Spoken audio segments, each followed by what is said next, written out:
High বন্ধুরা, আজকে আমি তোমাদেরকে বাইরে যেরকম ধাবা স্টাইলের তড়কা খাই আমরা সেরকম তড়কা বাড়িতে করে দেখাবো।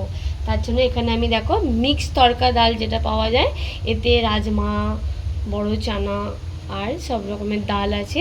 আমি এটাকে আগে ভিজিয়ে নিয়েছিলাম, ভিজে এটা আমি সিদ্ধ করে নিয়েছি। আর এর জন্য নিয়ে নিচ্ছি আমি এখানে দুটো ডিমটা তোমরা আন্দাজের মতো দেবে, যে যতটা খাবে।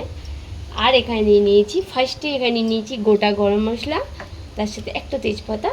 এখানে নিয়ে নিয়েছি লঙ্কা, কাঁচা লঙ্কা কুচি, দুটো বড় বড় পেঁয়াজ কুচি, আদা কুচি, রসুন কুচি আর টমেটো কুচি।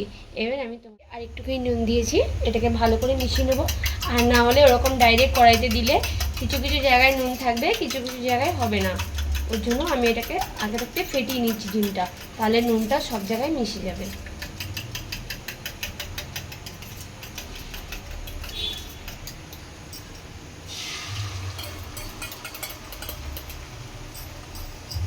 ডিমটাকে আমি ভালো করে লাল লাল করে ভেজে নেবো, যাতে আস্তে একটা গন্ধ না বেরোয়।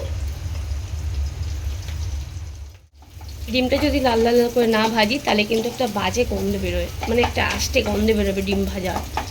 ওই জন্য এটাকে আমি লাল লাল করে ভেজে নেবো, আর ভাজতে ভাজতে এটাকে কুচিয়ে নেবো।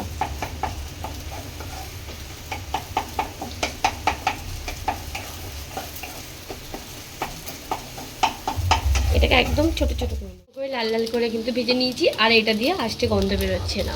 এবার আমি ডিমটাকে তুলে নেবো। তার জন্য আমি এখানে তেল বসিয়ে দিয়েছি, তেলটা গরম হয়ে গেছে। এবার যে আমি গোটা গরম মশলাটা নিয়েছি ওটা দিয়ে দেবো।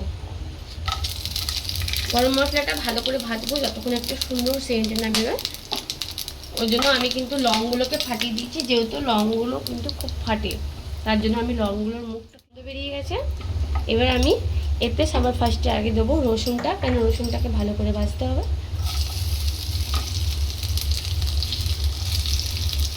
রসুনটাকে লাল লাল করে কিন্তু ভেজে নিতে হবে।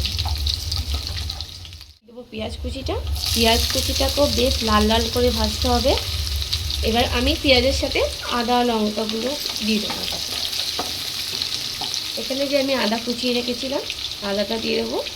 কুচোনাটা হচ্ছে গিয়ে মুখে পড়লে ওটার টেস্টটা বেশি ভালো লাগে।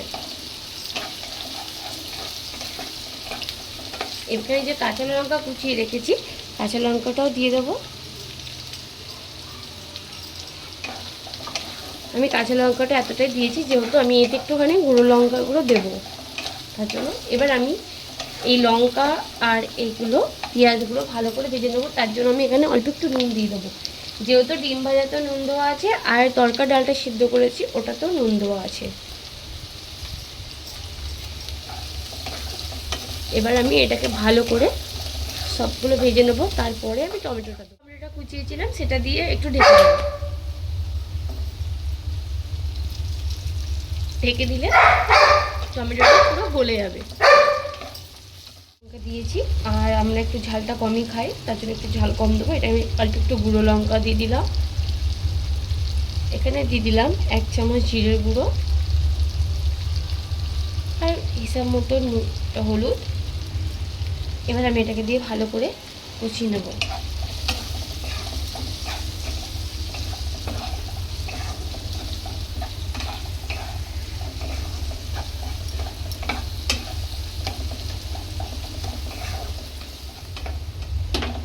মশলাটা আমার কষানো হয়ে গেছে। এবার আমি একটুখানি এতে দিয়ে দেবো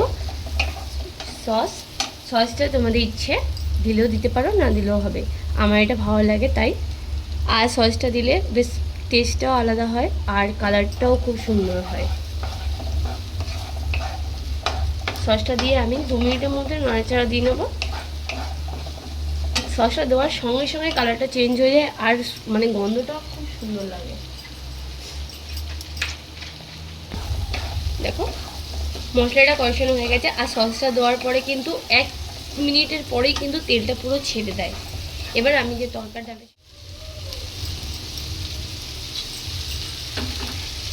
ডালটা দিয়ে আমি কিছুক্ষণ নাড়িয়ে চাড়িয়ে নেব। আর এতে আমার সব মশলা দেওয়া হয়ে গেছে। নামানোর আগে জাস্ট একটুখানি গুঁড়ো গরম মশলা দেবো, তার জন্য এটাকে আমাকে ভালো করে কষিয়ে নিতে হবে।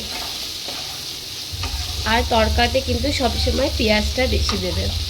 পেঁয়াজটা বেশি দিলেই কিন্তু টেস্টটা বেশি ভালো লাগবে। কষানো হয়ে গেছে, এবার একটু জল দিয়ে দেবো আমি। জল দিয়ে আমি ওটা ঢেকে দেবো।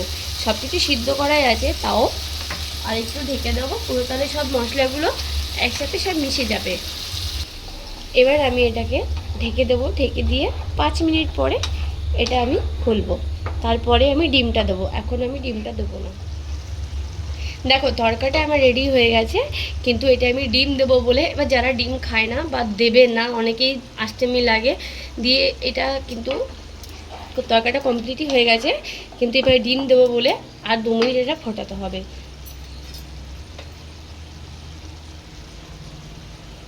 ডিমটা দিয়ে ভালো করে কিন্তু মিশিয়ে দিতে হবে, না হলে কিন্তু ডিমটা মিশবে না। আমি ডিমটা একদম ঝুড়ো ঝুড়ো করে কুচিয়ে নিয়েছি। আর ডিমটা কিন্তু সবসময় একটা বাটিতে নিয়ে নুন দিয়ে তারপর এটাকে ভালো করে ফেটিয়ে দিতে হবে, তাহলে নুনটা সব জায়গায় মিশে যাবে। তরকারিটা আমার রেডি হয়ে গেছে, ডিম দিয়ে তড়কা। আজকে আমার কেমন লাগলো তোমরা আমাকে প্লিজ কমেন্ট করবে, আর বাড়িতে ট্রাই করবে ধাবা স্টাইলে ডিম দিয়ে তড়কা। এবার এটা আমার হয়ে গেছে, এবার আমি এটা নামিয়ে এটা আমি বাটার রুটি বানাবো, বাটার রুটি দিয়ে এটা আজকে রাত্রিবেলা খাওয়া হবে। এবার দেখো ডিমগুলো কিন্তু একটা একটা করে ভেপে গেছে, এটা ফুলে গেছে আস্তে আস্তে করে। দেখো ডিমের মধ্যে দেওয়ার পরে এটা জলটা আস্তে করে টেনে নিয়েছে এর ঝোলটা। এবার দেখো কত সুন্দর লাগছে, রাজমাগুলো খুব সুন্দর করে গলে গেছে, চানাগুলো পুরো সুন্দর করে গলে গেছে দেখো। আর এই ডালটাই আমার খুব ভালো লাগে, যেহেতু এতে সব কিছুই মেশানো আছে। তো আজকে আমার তড়কা, ডিম দিয়ে তড়কা কেমন লাগলো প্লিজ তোমরা আমাকে কমেন্ট করবে, আর বন্ধুদের কাছে শেয়ার করবে, আর আমার চ্যানেলটা সাবস্ক্রাইব করবে।